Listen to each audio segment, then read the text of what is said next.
Jagat Guru Srila Prabhupada ki jai.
Understand that there are people that can't sometimes.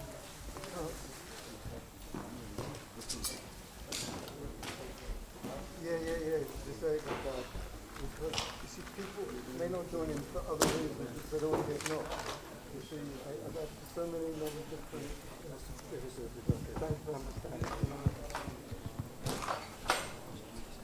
I know it's very hard, but I'm explaining that the because of your job, your work, to understand that maybe something not going around because there are things that I've had so many years of understanding.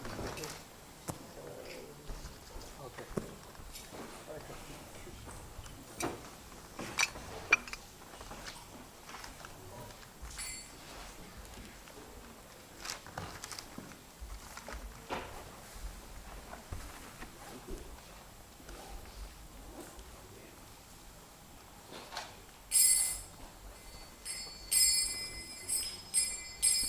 Jaya Radha Madhava Jaya Kunja Bihari Jaya Radha Madhava Jaya Kunja Bihari Jaya Gopi Janavala Jaya Giri Badadhari Jaya Giri Badadhari Jaya Giri Janavala Jaya Giri Badadhari Jaya Giri Badadhari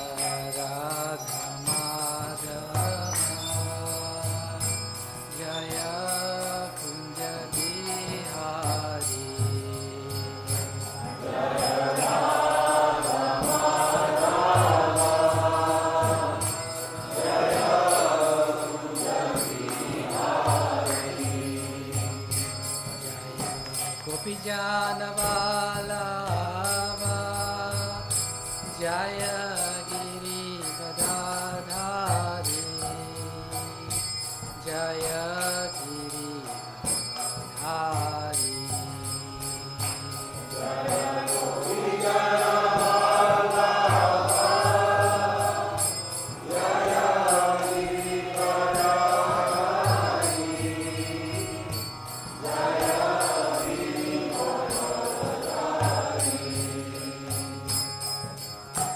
Yashodanandana Rajajanarandana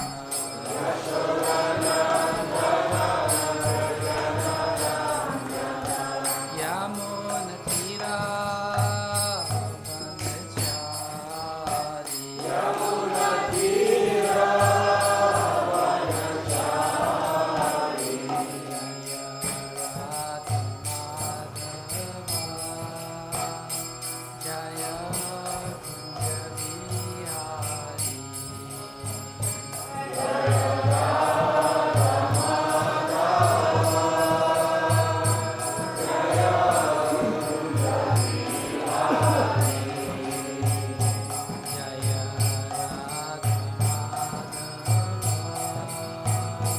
Jaya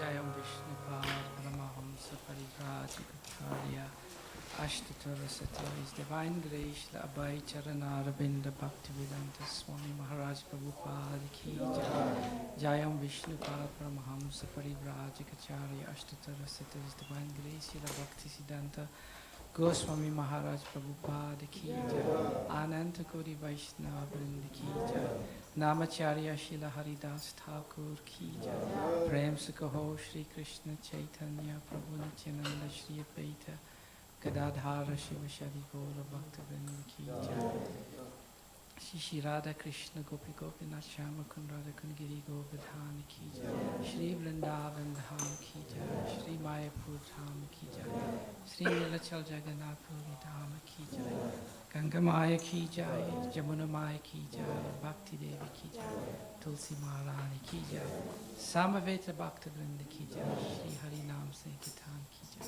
Nitai Gaura Premanande Hari Bol. All glories to the assembled devotees, Hare Krishna. All glories to the assembled devotees. All glories to the assembled devotees. All glories, lotus feet of Shishi. Hare Krishna. Welcome everyone to today's Srimad Bhagavatam class. We'll be reading from the second canto, chapter 8 today. Narayanam namaskritya naram cheva narottamam Devim Saraswatim Vyasam Tato Jayam Udirayet Nasta Prayeshu Abhatreshu Nityam Bhagavata Sevaya Bhagavati Uttama Shloke Bhaktir Bhavati Naishtiki Om Namo Bhagavate Vasudevaya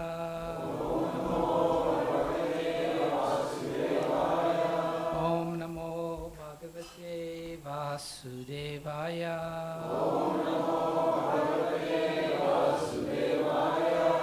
Om Namo Bhagavate Vasudevaya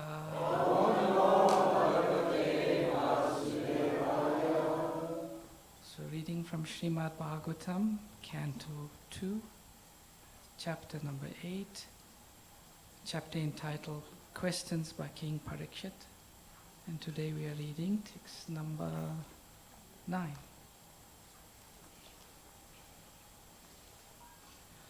Aja Shrijati Bhutani Bhutatma Yadunukrahat Dadrisheyena Tadrupam Nabi Padma Samudbhavaha Aja Srijati Bhutani Bhutatma Yada Nugrahat Dadrishayena tadrupam Nabi Padma Samudbhavaha Aja Srijati Bhutani Bhutatma Yadanugrahat Dadrishayena tadrupam Nabi Padma Samudbhavaha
Aja, one who is born without a material source.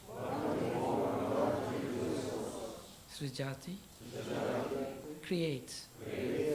Bhutani, all those materially born.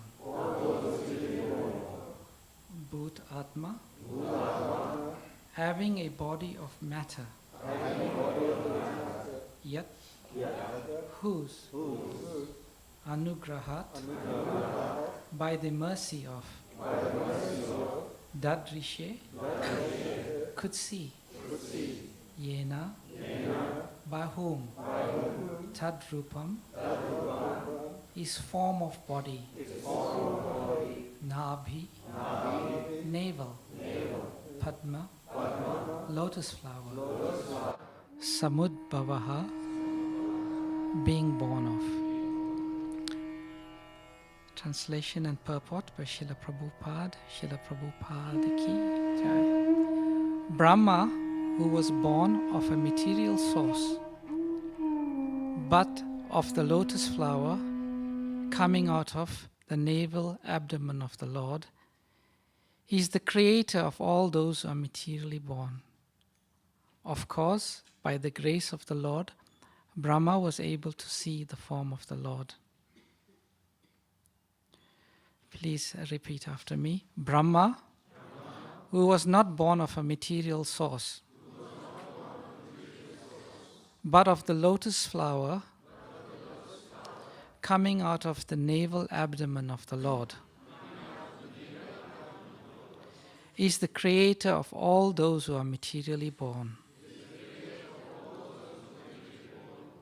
Of course, by the grace of the Lord, Brahma was able to see the form of the Lord. Purport. The first living creature, Brahma, is called Aja because he did not take his birth from the womb of a mother materially born. He was directly born from the bodily expansion of the lotus flower of the Lord. Thus, it is not readily understandable whether the body of the Lord and that of Brahma are of the same quality or different. This must also be clearly understood.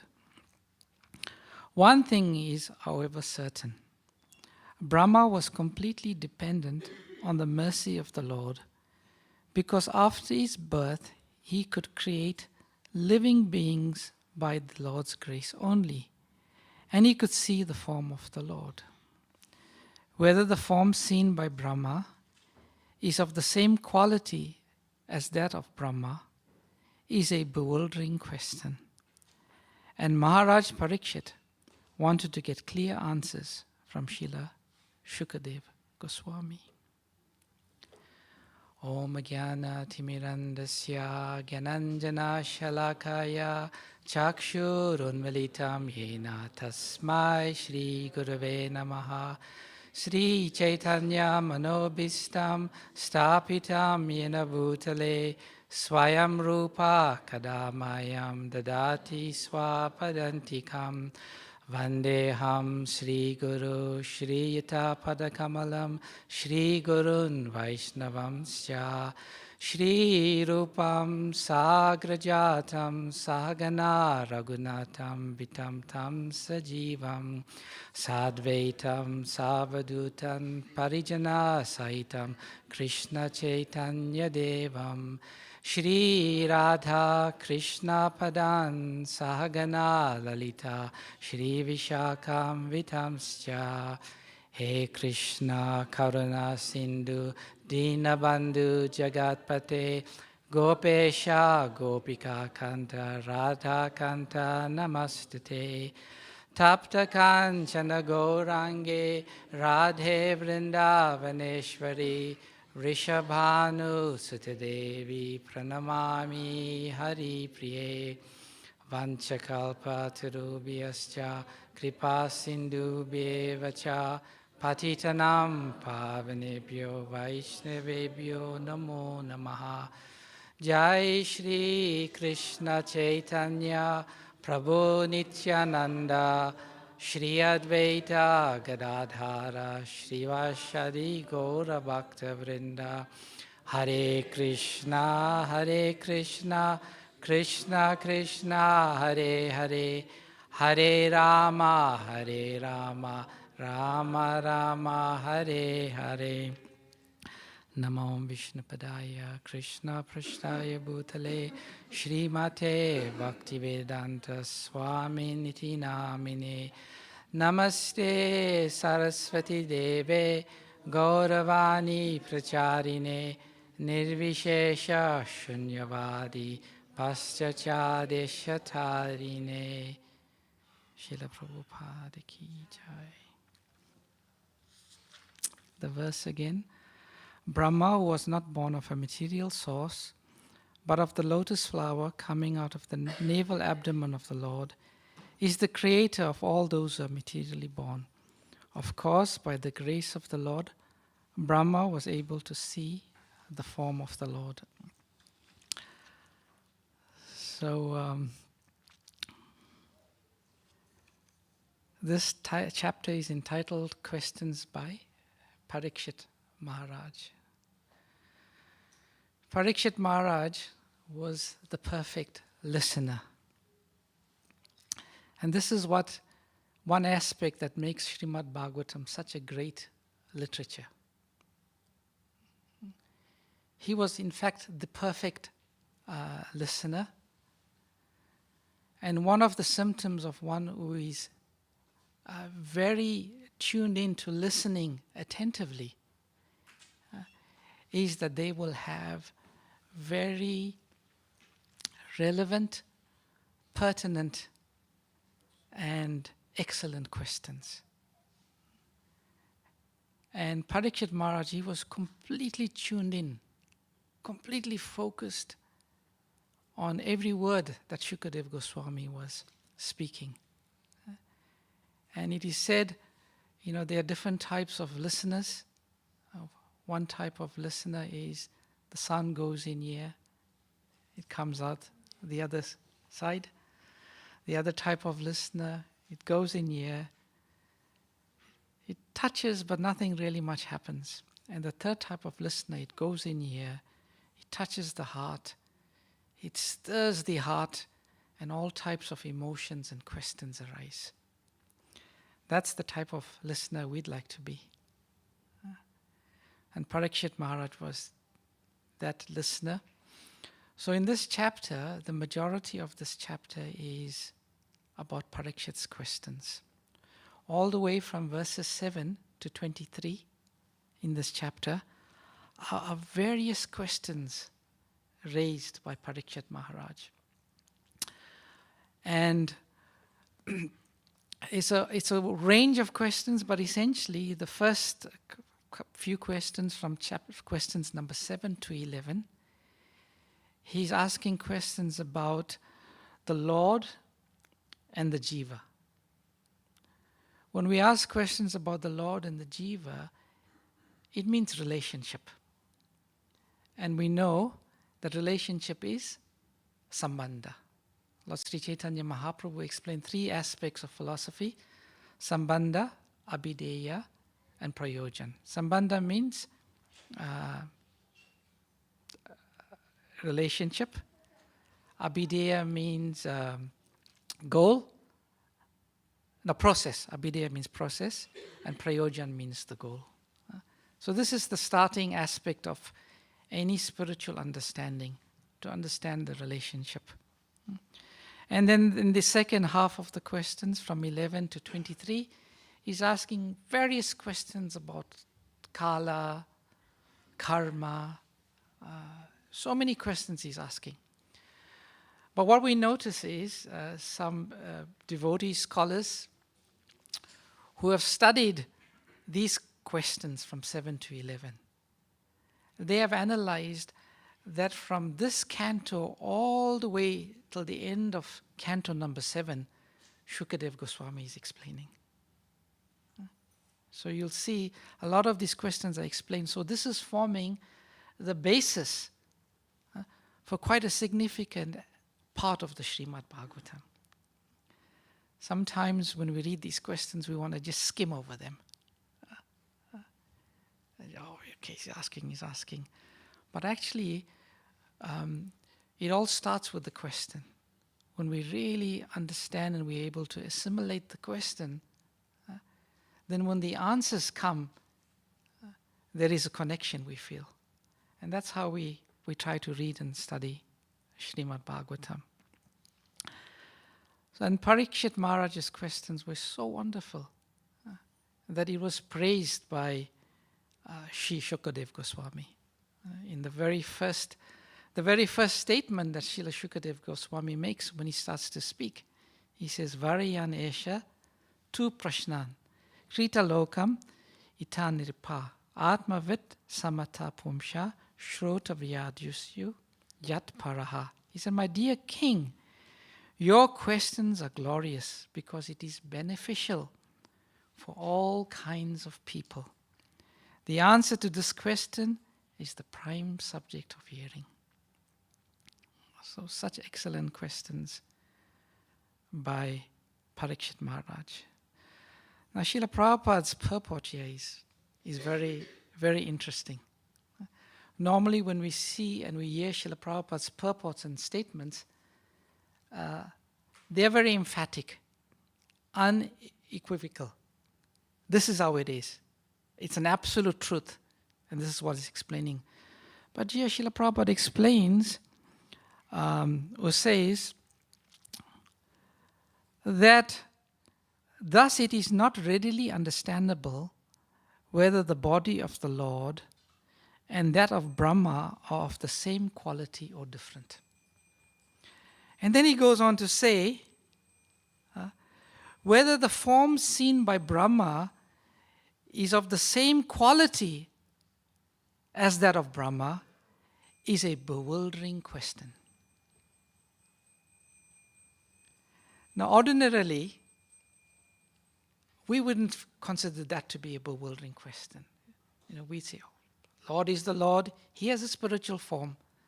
Lord Brahma, we know His form is not spiritual. Because when Hiranyakashipu asked him, please make me immortal, what was Lord Brahma's response? Even I have to die. So how can I make you immortal? So generally we consider that this is almost like a cut and dry thing. Lord's form is spiritual, Lord Brahma's form is material. But Srila Prabhupada is saying that this is very bewildering. Now that bewildered me, because obviously I'm missing something here. We are missing something here, because why is it so bewildering? That itself is quite bewildering. There are different reasons why. I was thinking to myself, okay, it's so bewildering, but why is it bewildering? What can be some of the reasons why it can be so bewildering? And I'd like you to think about this. I would vouch some reasons that I considered, but maybe many learned devotees are in this audience. You can also consider. You'd like to say, Prabhu? One would think that the lotus flower coming from Vishnu would be spiritual, and anything born from that lotus flower might be spiritual. Yes. So Prabhu is saying is, we wouldn't ordinarily expect, if something is coming from something spiritual, that would be spiritual. Just like us, our fathers were material, mothers were material, so our body is material. So Brahma, he had no material mother and father. He was born of the lotus flower of the Lord. So we would think his form would also be spiritual. So that's one reason, and I'll read one aspect of chapter 8 of the 3rd canto, which explains the whole process by how the stem comes out and how Lord Brahma manifests. And just reading that, we will get an idea why it could also be so bewildering. Prabhu, you wanted to say something? I understood from Prabhupada's voice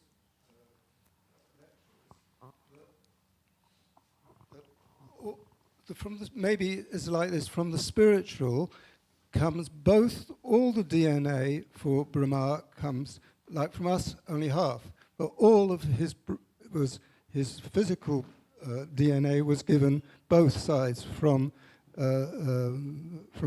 Vishnu.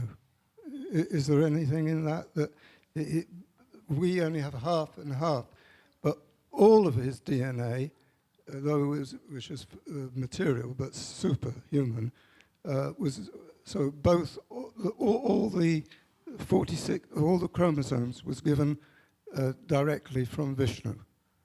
Okay, that's one aspect. We'll come back to it as part of the explanation. So let me give some reasons I considered why it should be very bewildering, and I'll start off by reading how Lord Brahma actually manifests, how the lotus flower manifests, because even that bewildered my mind, because it's just so out of this world.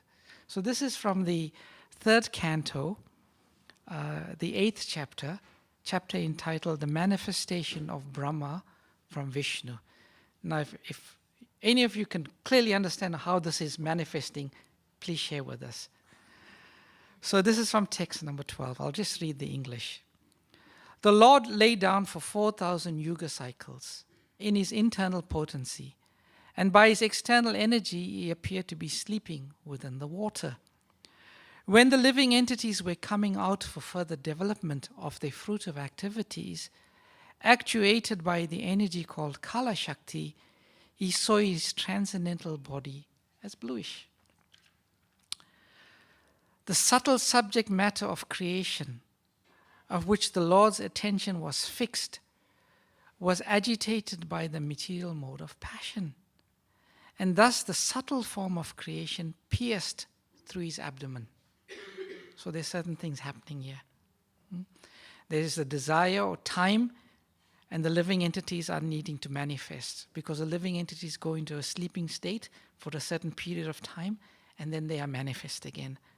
So Kala is causing some activation, and according to this verse, it's activating the material mode of passion, and then that's activating the living entities to start to come up. Jai Shri Shri Radha Gokulananda Ki Jai. And all of this agitation is causing a subtle form of creation, and this is piercing through the abdomen of the Lord. Piercing through this sum total form of the fruitive activity of the living entities took the shape of a bud of a lotus flower generated from the personality of Godhead. So all of these different things that are happening created a bud. And by His supreme will, it illuminated everything, like the sun. So that this one bud seems to have caused a huge illumination, like the sun, and dried up the waters of the vast devastation. So devastation is taking place by partial devastation by waters. He dried up everything. Brahma, born out of the lotus flower, could not see the world, although he was situated in the world. He therefore circumambulated all of space, and while moving his eyes in all directions, he achieved 4 heads in terms of the 4 directions. So this is how some description given about how the bud manifested, the lotus flower manifested, and Lord Brahma. Now there's so many things happening there, that itself is completely bewildering to understand how this creation is taking place. So that is one aspect. The other aspect is Lord Brahma's form material or spiritual? We need to understand in which Shakti is Brahma. There is Antaranga Shakti, there is Tatastha Shakti, and there is Bahiranga Shakti. Antaranga Shakti is the external energy. Tatastha Shakti is the marginal energy. And Bahiranga Shakti is the external energy. So the Tatastha Shakti, or Lakshana, the marginal energy, can fall in alignment with the Antaranga Shakti or the Bahiranga Shakti. So it can be either. Now, to make it even more complicated, Srila Prabhupada explains in the Purport to the first canto, third chapter, first verse, that sometimes there is not a qualified jiva who is Tatastha Lakshan to take the position of Lord Brahma. And Prabhupada explains, in that situation, who becomes Lord Brahma? The Lord Himself. So, this Brahma could be spiritual or material, dependent on what type of Brahma is taking. So it's bewildering. Then there's another aspect to consider, whether his form is spiritual or material. Prabhupada explains that the devotee of the Lord, the spiritual master, the pure devotee, one should never mistake the form of the pure devotee to be material. The form of the pure devotee is spiritual. And there's a verse in the Bhagavatam that explains that very clearly. One should never consider the form of the pure devotee to be material. Now someone may say, but how can that be? We can see he's aging. We can see he goes to the bathroom. How can we say his form is spiritual? Prabhupada gives an analogy to explain this. He says, if we take an iron rod is iron. If you take that iron rod and you hold it in fire for a long time, that iron rod no longer becomes iron, but it becomes fire. It emits heat and it emits light. And we no longer consider that iron rod to be iron, but it's now fire. So in the same way, the spiritual master, the pure devotees,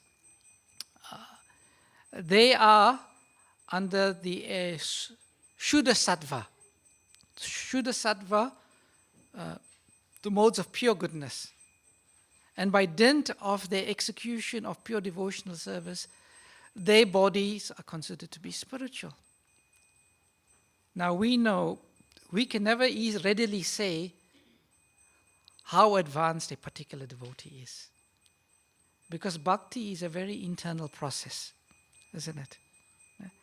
Among ourselves here, we can be sitting among some very advanced devotees whose bodies can be considered to be spiritual.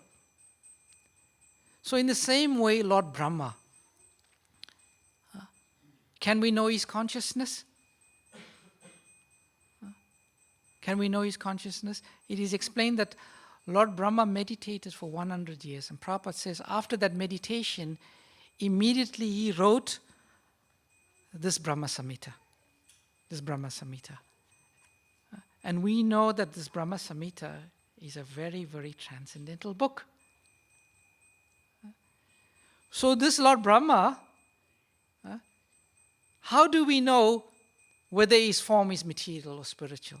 We would never know, because we do not know how advanced he is. So in this way,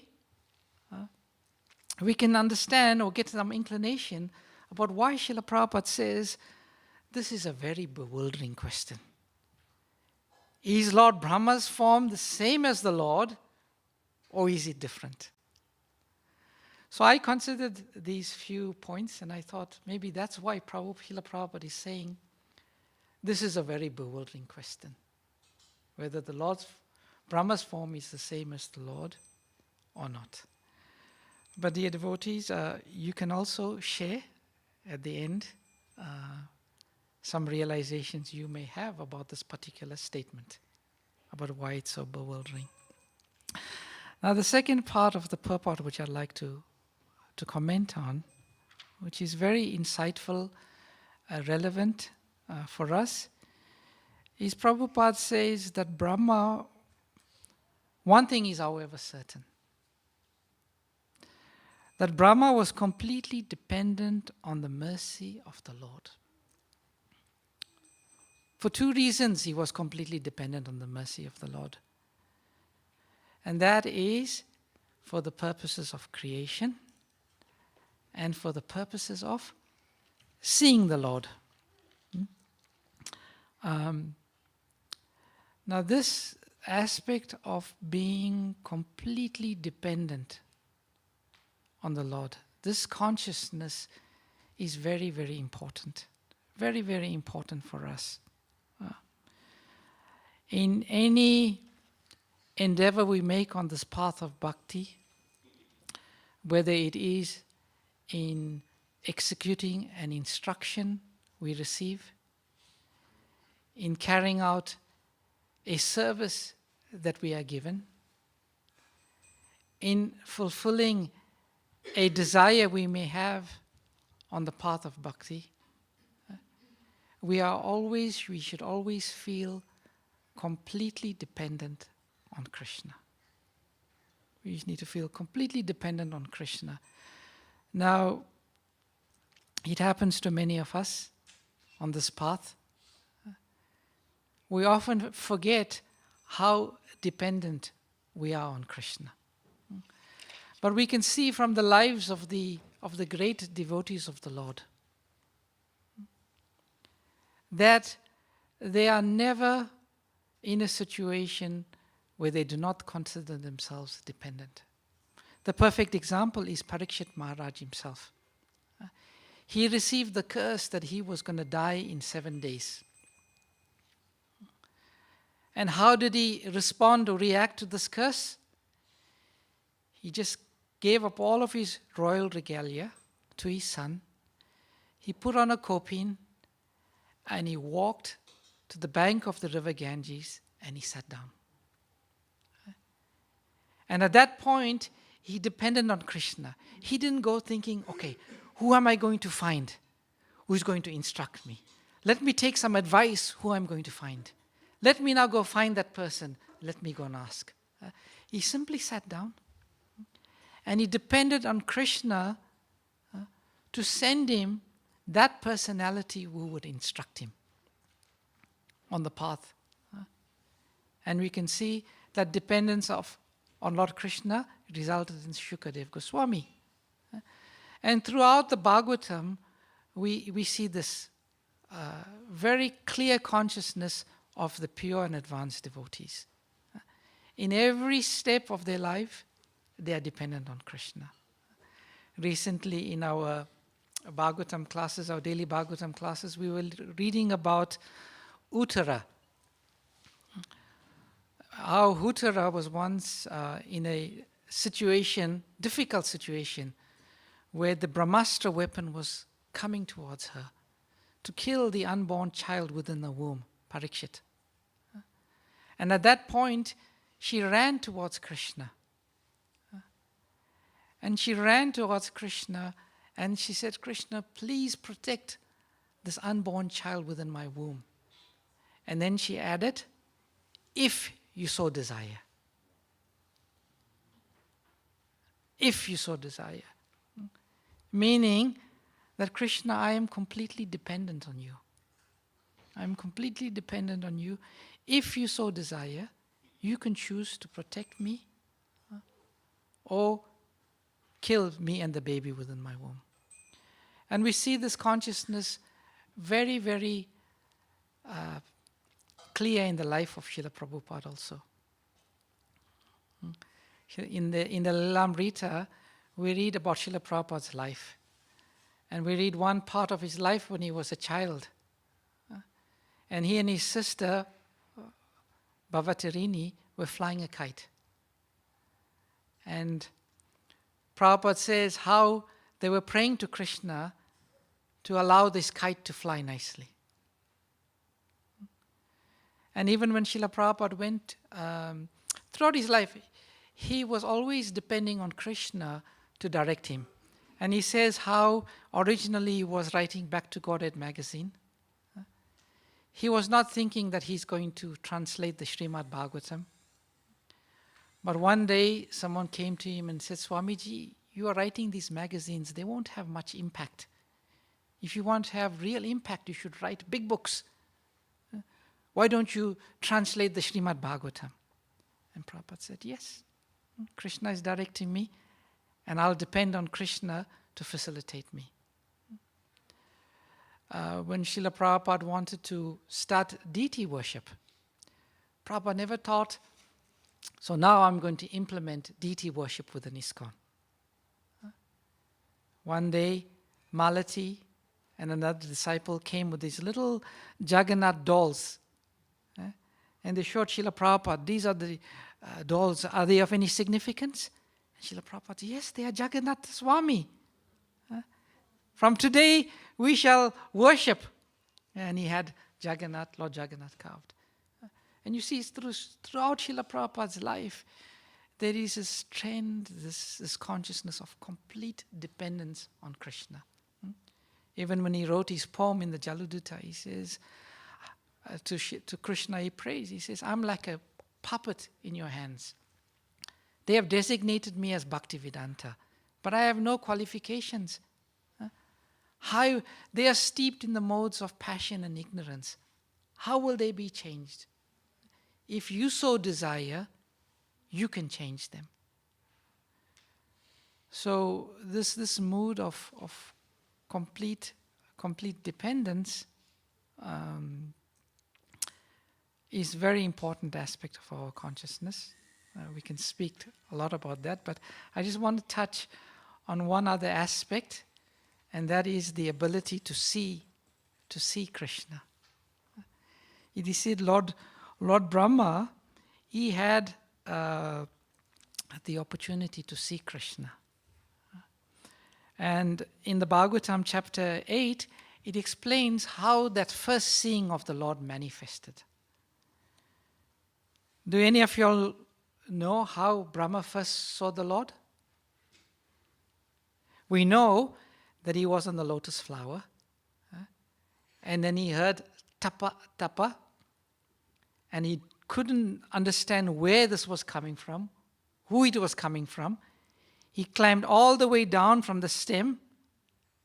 He looked at the waters that was flowing there. He couldn't see anyone. He climbed up again, and he was trying to understand how he would see the Lord.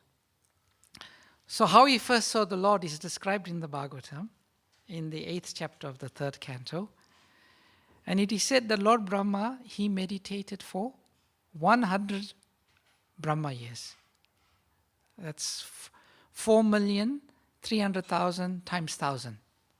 That's 1,000 cycles of the 4 kalpas.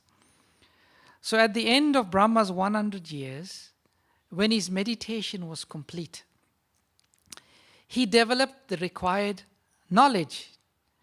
And as a result, he could see in his heart the Supreme within himself, whom he could not see before with the greatest endeavor.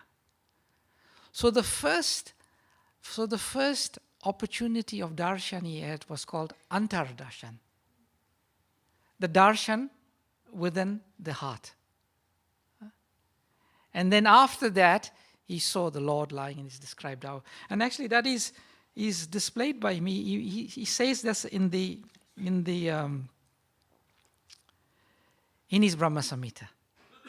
He explains how the devotee's darshan of the Lord manifests.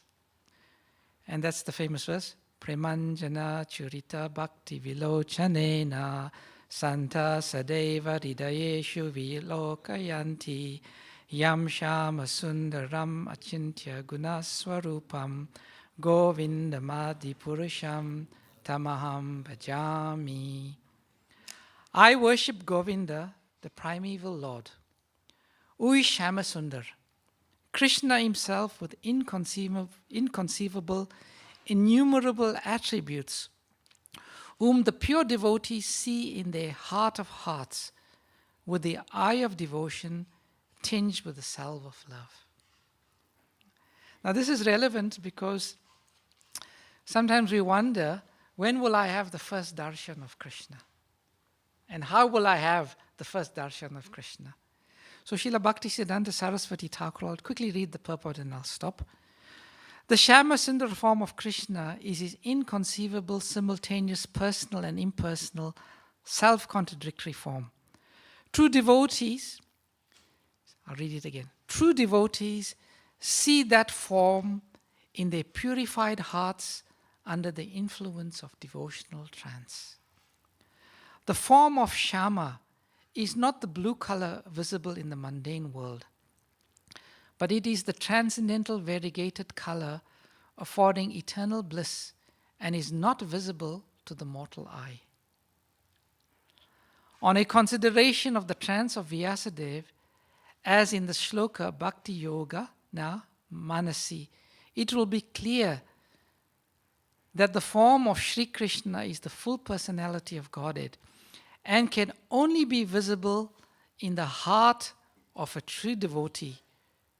See, this is what Srila Bhaktisiddhanta Saraswati Thakur is saying, that Sri Krishna is the full personality of Godhead and can only be visible in the heart of a true devotee, which is the only true seat in the state of trance under the influence of devotion. So this is also another very big subject matter. I'll just plant it as a seed for thought. which you can take away from today's session and explore and discuss among yourselves. And then maybe at another opportunity we can discuss it in more detail. It's way past 1:30. I should stop now. So I'll stop and I'll take any questions, comments, or reflections that anyone may have. Yes, Prabhu.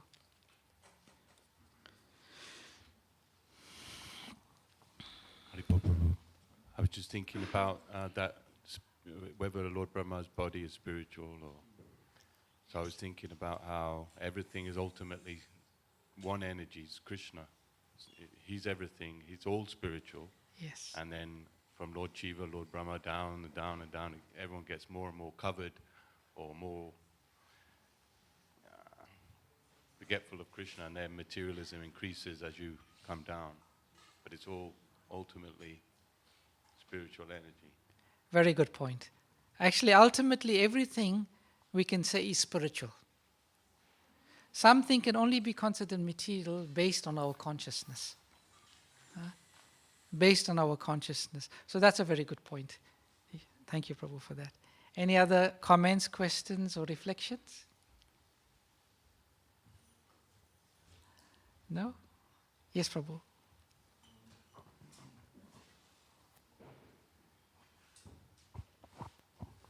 What was the point where Lord Brahma heard Krishna's flute? At what point did he hear Krishna's flute? Yeah. I'm not sure. I'm not sure because it is said that he got the Gayatri from Krishna's flute. According to the Bhagavatam, the 8th chapter of the 3rd canto, he first saw the Lord in his Gaurabhak Dakshayi Vishnu form. And he had that vision of the Lord, brilliant description in this chapter. So how he saw Krishna and when he saw Krishna, I'm not entirely sure, but he received the Gayatri, or he said the Srimad Bhagavatam. It's described, I think, in some respects in the Brahma Samhita. It's described here, but I can't recall offhand. Maybe someone else can remember. Yes, Prabhu.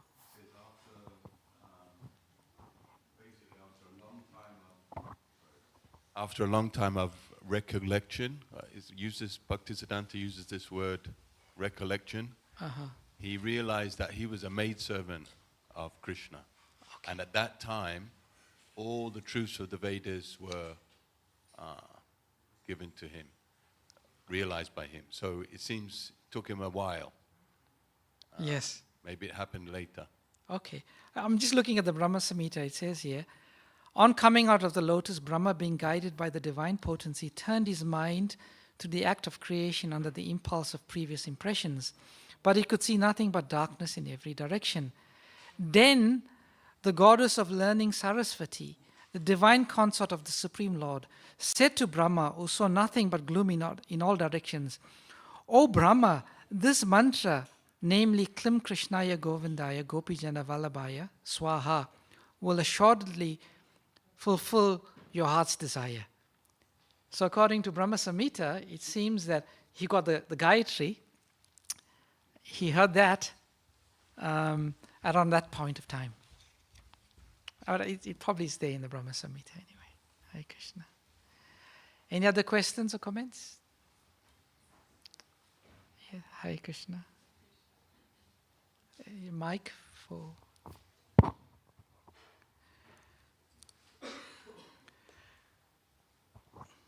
Hare Krishna. Hare Krishna. I wonder how does your perception of your self, which is not necessarily yourself, is your material body, which is comprised of the 8 elements. What our relationship with that, or our understanding of that, how does that affect the way we see the rest of creation and also the transcendental sphere?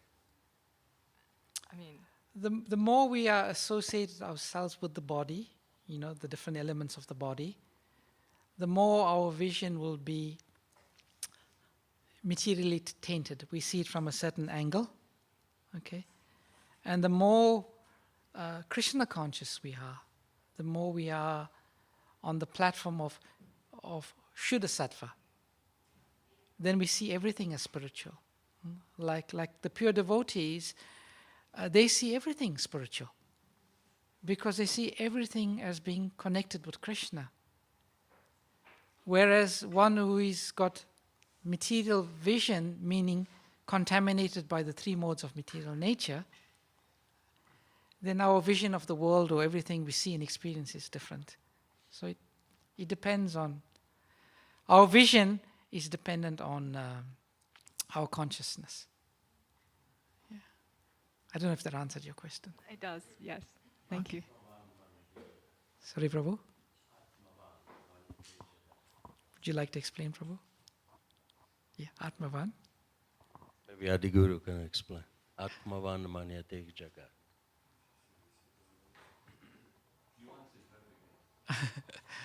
All right.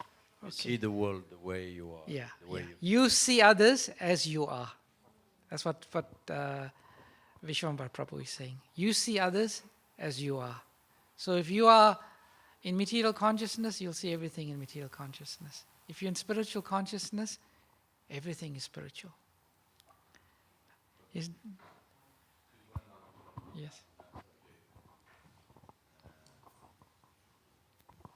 There's a description as a sadhaka goes through all the different stages. His body is partly material and partly spiritual. There's an in-between. In-between stage. Yeah. And in proportion it increases. Gradually becomes fully spiritualized. Yes. And many of us are experiencing that in our spiritual lives. Sometimes we see everything spiritual and sometimes the material consciousness envelops us. David Prabhu, you had a... Okay.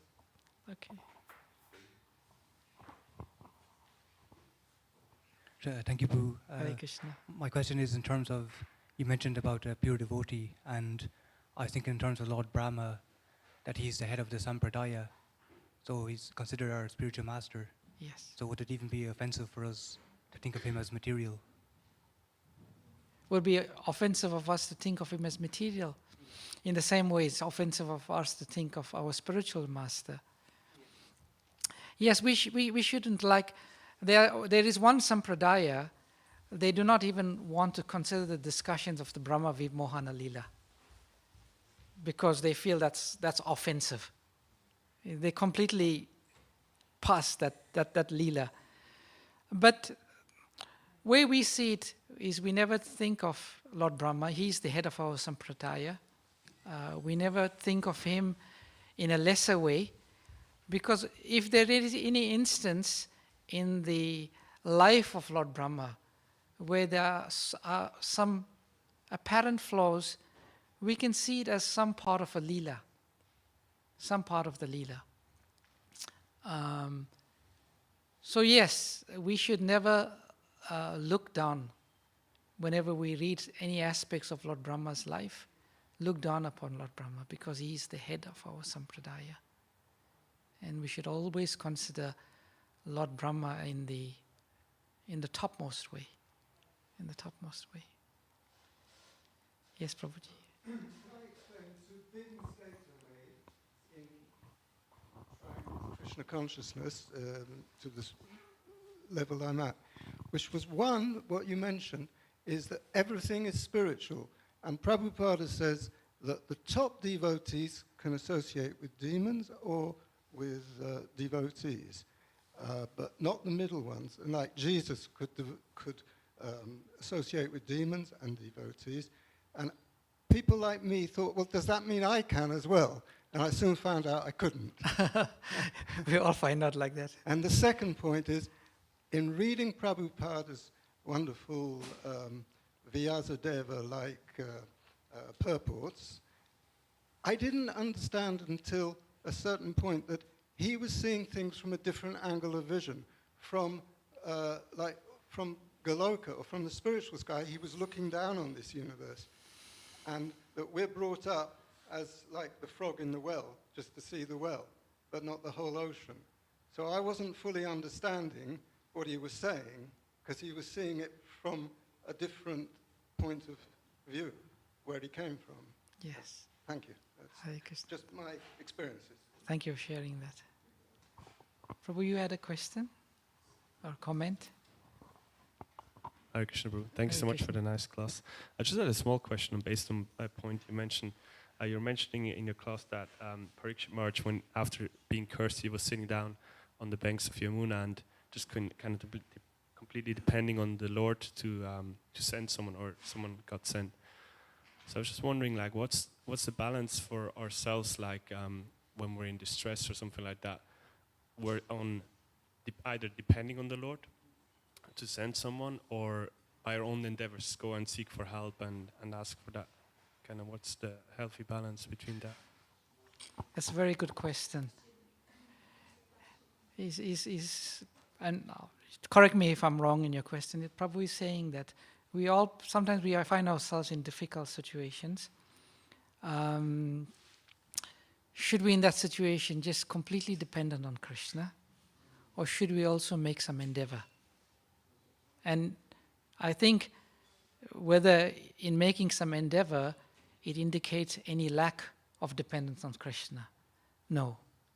We know from the Damodar Leela that when that rope was 2 inches too short, the Acharya said that in all situations there is 2 considerations. One is our endeavor, and second is the mercy of Krishna. If we don't make that endeavor, simply say, we depend on Krishna. There was one temple president in America, he got completely fried with the devotees. They were thinking, I'll be completely surrendered. They wouldn't put gasoline in the van, and then when the van stopped, Krishna desired we break down. They'll forget to put books. And Prabhupada said, once someone asked Prabhupada, what does surrender mean? Prabhupada said, surrender means using your God-given intelligence. So we should not be in this fanatical mode of, I just depend on Krishna. We depend and we also endeavor. But when we endeavor, we always consider that Krishna's mercy and Krishna's will is the predominating factor. And we always try to tune in, via the Vaishnavas, the spiritual master, via the Shastras, what is Krishna's desire here? And we depend on Krishna. So both are there. Endeavor has to be there, but Prabhupada says endeavor with intelligence, or surrender with intelligence. Dependence with intelligence. Does that answer your question? Yeah, thank you. So we consult Guru Sadhu Shastra to find that thin line, right? Okay. Yeah. Thank you so much. Hare Krishna. The result is up to Krishna, yes. Prakrite kriyamanani gunai karma sarvasa ahankara vimudatma kartam iti manyate. In this society, when we have a whole society or a community where everyone is dependent on Krishna, then everything works beautifully. But when we have a society where there's many egos, a lack of dependence on Krishna, people thinking that this dependence on my capability, that's when we start to have problems. I'm very materially management qualified. I can be a better temple president or temple commander or Sankirtan leader. That is the ego. Prabhupada says, when you all throw the stone in the same spot, the ripples come out and the wavelengths regenerate and you get bigger waves. But you throw it in different spots, then there's conflict. So, we should always depend on Krishna in anything. Thank you very much. All glories to Srila Prabhupada. Srimad Bhagavatam ki jai. Srila Prabhupada ki jai.